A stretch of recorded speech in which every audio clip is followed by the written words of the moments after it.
Балаларды зиянды ақпараттан қорғау туралы заң жобасы мәжілісте 4 жыл жатып, Сенат қарауына бүгін бірақ ұсынылды.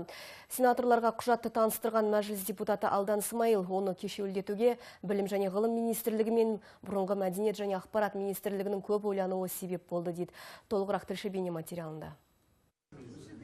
Жалпы алғанда балалардың ақпараттық қауіпсіздігіне қатысты 12 заңға өзгертулер мен толықтырулар енгізуге тура келіпті. Ал бүгін Сенаттың шағын залындағы күн тәртібінде 2013 жылы өзгертілген жоба талқыланды. Мәжіліс депутаты Алдан Смайылдың айтуынша, бұндай құжат ТМД бойынша Ресей мен Қазақстанда ғана қабылданып отыр. Соның өзінде біздің министрліктер 4 жыл бойы 100 ойланып, 1000 толғанған.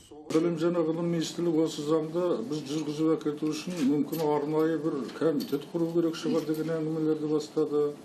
Мәдениет және ғылым министрлігі бізге қосымша штат керек деген сөзді қозғады, бірақ енді олардың ешқайсысы да қажет емес. Соның өзін түсіндіріп шығу үшін біраз уақыт кетті. Қандай сылтау айтсақ та, ақш конгресі бұл мәселені сонау 1954 жылы қарап тастаған. Еуропаның өзге де дамыған елдері балалардың жасына сәйкес шараны 1960 жылдан бастап қабылдаған. Ал бізді мұндай шешімге қазіргі отандық ақпарат құралдарының әлем назарын аудартқан анайы әрі арандатушы фактілерді жиі жариялауы итермеледі дейді қос палата депутаттары. Талқылауға қатысқан инвестициялар және даму вице-министрі Асқар Жұмағалиев те шетелдік телеөнімдер балалардың жас ерекшеліктеріне байланысты таңбаланып келуі тиіс деген пікірді қолдайды. Оның сөзінше, енді талғамсыздық мәселесімен арнайы сарапшылар айналыспақ.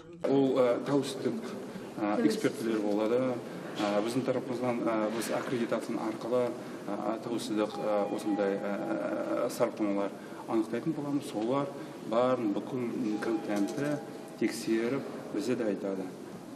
Бұл қандай жағдай, қандай да контент жалпы көрсетуге болады, қандай контентке тыйым салу керек. Заң күшіне енген соң жарты жыл болады олардың шараларын жасауға, олардың тәжірибелерін дайындауға.